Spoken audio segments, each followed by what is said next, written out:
오늘은 테슬라 S&P 편입 이후 10에서 20%의 조정을 정확히 예측한 골드만삭스 출신 게리 블랙씨의 트윗을 살펴보겠습니다. S&P 편입 전 테슬라의 상승 트렌드는 거의 모두가 예상한 부분이고 편입 종가 상승도 많은 분들이 예상했었습니다. 다만 차이가 나는 부분이 편입 후 계속해서 상승할 모멘텀이 남아있느냐 아니면 조정이 되느냐였습니다. 게리 블랙씨 같은 경우는 정말 엄청난 테슬라 지지자임에도 불구하고 10에서 20% 정도의 편입 후 조정을 편입 전부터 주장하셨고 결론적으로 맞추셨습니다. 게리 씨가 항상 맞는 것은 아니지만 솔직히 이 타이밍을 정확히 맞추시는 건 인상적이었습니다. S&P 편입으로 인한 메가 상승 트렌드를 타던 테슬라였음에도 불구하고 테슬라의 정확한 조정 타이밍을 예측한 게리 씨. 그럼 게리 씨가 말했던 조정 주장의 근거와 앞으로의 테슬라의 향방을 어떻게 보시는지, 조금 더 자세히는 벤치마크 펀드의 움직임,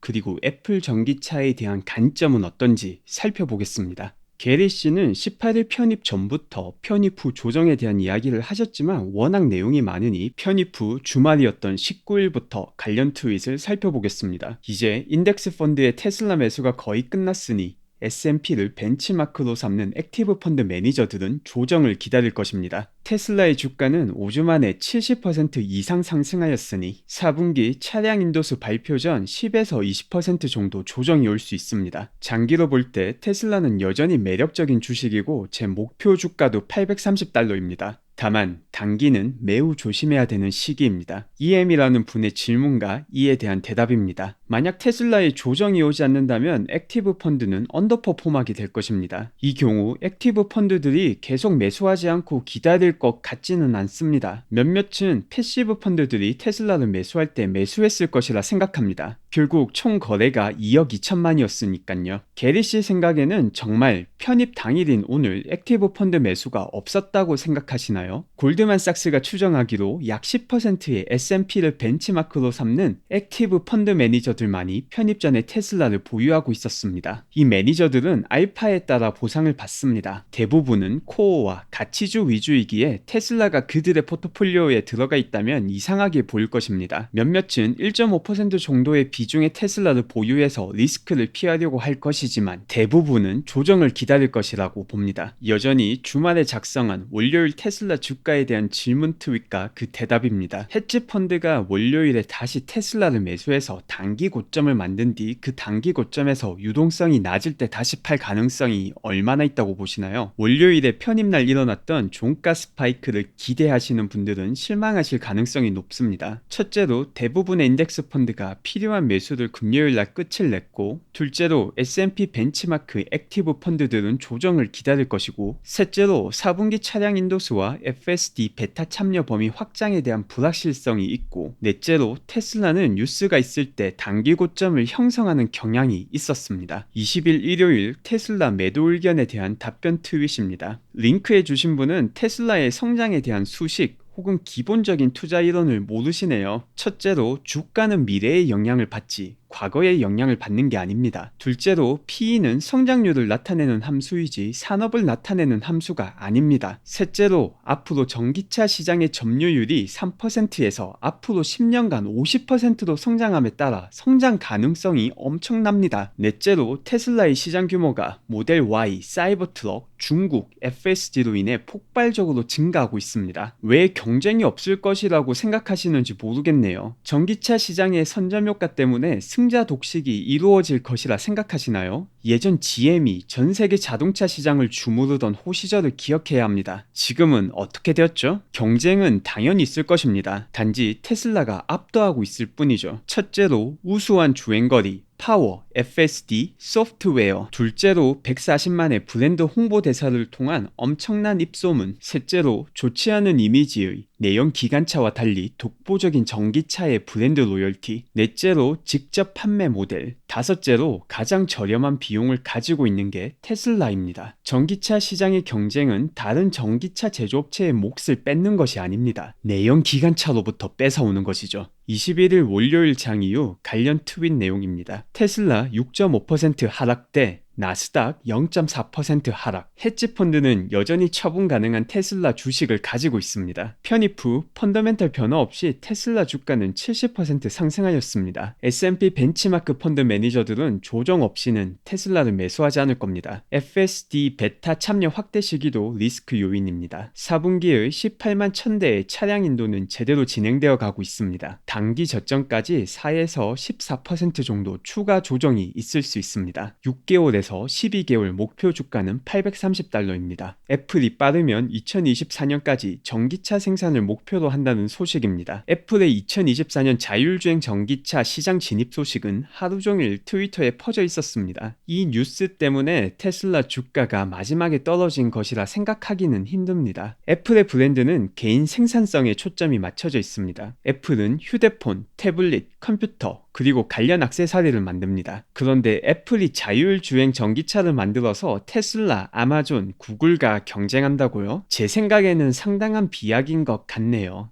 2024년은 너무 늦습니다. 2024년 훨씬 이전부터 테슬라의 완전 자율주행 전기차가 시장을 휩쓸고 있을 겁니다. 다음은 애플의 전기차가 생각보다 엄청난 영향을 줄 수 있다는 모건 스탠리 기사에 대한 대답 트윗입니다. 만약 테슬라의 월요일 마지막 주가 하락이 테슬라의 애플 전기차 소식 때문이었다면 이는 바로 반등할 것입니다. 애플의 전기차가 엄청 위협적인 경쟁을 만들 것이라는 내용에 전혀 동의하지 않습니다. 애플은 사랑받는 브랜드이지만 그것만으로 전기차 시장에서도 경쟁력을 갖지는 않습니다. 2024년은 경쟁하기에 너무 늦은 때입니다. 20일 화요일 오전장에 올라온 트윗입니다. 테슬라는 $695 단기 고점에서 9% 떨어진 상태입니다. 테슬라의 주가가 $600 아래로 떨어질 것이라 보기는 힘들 것 같습니다. 왜냐하면 포트폴리오 매니저들이 윈도우 드레싱할 시간이거든요. 잠깐 관련 내용을 설명드리면 윈도우 드레싱은 서류로 보기에 그럴듯하게 만드는 모든 행위를 의미합니다. 포트폴리오 매니저의 경우 연말에 한 해 동안 잘 나갔던 주식들을 포트폴리오에 집어넣고 그 내용으로 리포트를 해서 마치 한 해 동안 주식 선별을 잘했던 것처럼 보이게 만드는 것입니다. 물론 이렇게 한다고 해서 수익률이 올라가는 게 아니라서 기본이 되어 있는 투자자들에게는 아무 의미 없는 행동이지만 혹시 이런 거에 낚이는 투자자가 있을 수도 있으니 이런 윈도우 드레싱을 연말에 합니다. 테슬라의 4분기 차량 인도수가 18만 1000대,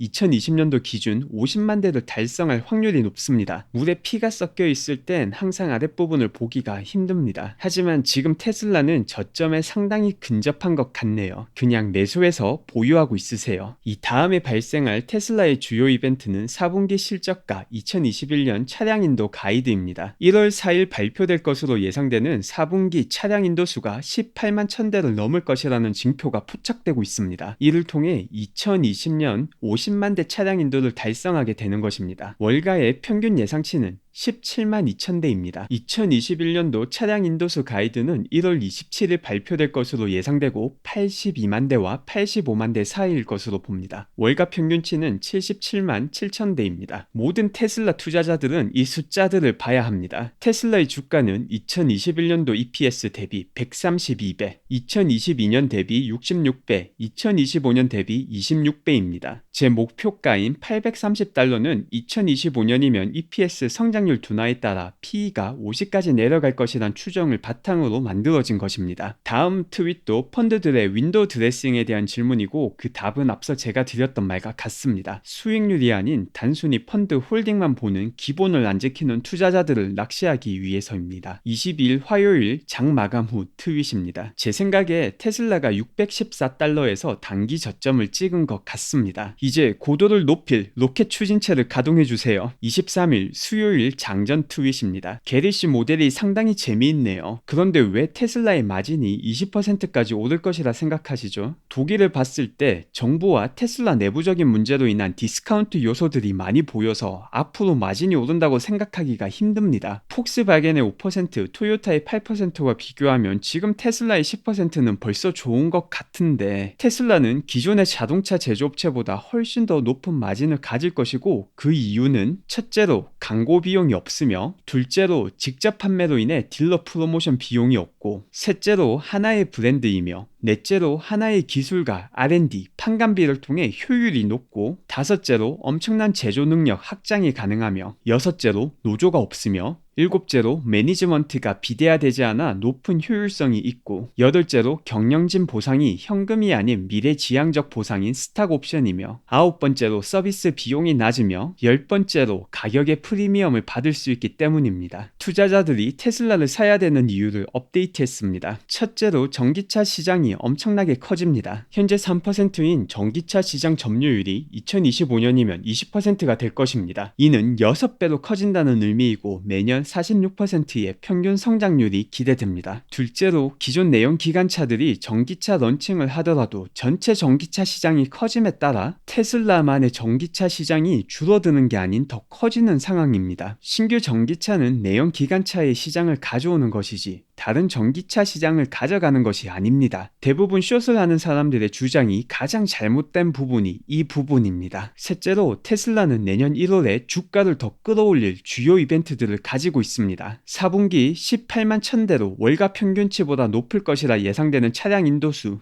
FSD, 중국산 모델 Y 생산, 사이버 트럭 업데이트가 1월에 있습니다. 넷째로 2021년 판매 가이드가 84만 대로 월가 평균치인 77만 7천 대보다 높을 것입니다. 다섯째로 바이든의 21일 취임식에서 새로운 클린 에너지 정책이 발표될 것이고, 이는 테슬라를 포함한 전기차 구입 시 $7,500의 크레딧을 포함할 것입니다. 여섯째로 유럽과 중국의 테슬라가 관여하는 전기차 시장이 모델 Y의 등장으로 2배가 될 것입니다. 모델 Y가 1년 안에 가장 잘 팔리는 모델이 될 것입니다. 일곱째로 베를린과 오스틴의 공장이 2021년 혹은 2021년 하반기부터 가동될 것입니다. 상하이의 모델 Y 생산과 함께 위 공장 가동은 테슬라의 생산량을 오늘날의 100만 대에서 210만 대까지 2021년 말까지 끌어올릴 것입니다. 일로는 차량 판매의 걸림돌은 수요가 아니라 생산이라고 늘 말했습니다. 2021년 판매 가이드는 업사이드 케이스 100만 대까지 가능합니다. 여덟째로 사이버 트럭, 세마이, 로드스터가 2021년과 2022년 사이 런칭할 것입니다. 사이버 트럭만으로 2만 5천 대에서 3만 대의 매출이 2022년과 2023년도에 각각 발생할 것입니다. 사이버 트럭의 특별함 때문에 벌써 7만 5천 대가 선구매 예약이 있고 상당 부분이 판매까지 체결될 것으로 예상됩니다. 사이버 트럭이 2만 5천 대가 추가로 팔릴 때마다 그 가치는 테슬라 EPS의 $2가 올라가는 것과 같은 가치입니다. 아홉 번째로 S&P 편입 후 8조 달러의 액티브 매니저들 자산이 테슬라의 벤치마크 비중인 1.69%까지 보유할지 안 할지를 결정해야 됩니다. 모든 액티브 펀드가 1.69% 비중만큼 매수할 경우 2억 1천만 주가 추가로 매수되게 됩니다. 이는 1월 달에 엄청난 테슬라 주가 견인 이벤트입니다. 이 밖에도 더 많은 내용이 있지만 이번 영상은 너무 길어져서 여기서 줄이도록 하겠습니다. 기타 내용도 사실상 제 채널에서 다룬 내용 및 관점과 거의 일치하니 놓친 중요한 부분은 없다고 생각됩니다. 그럼 오늘도 좋은 하루 되시길 바랍니다. 감사합니다.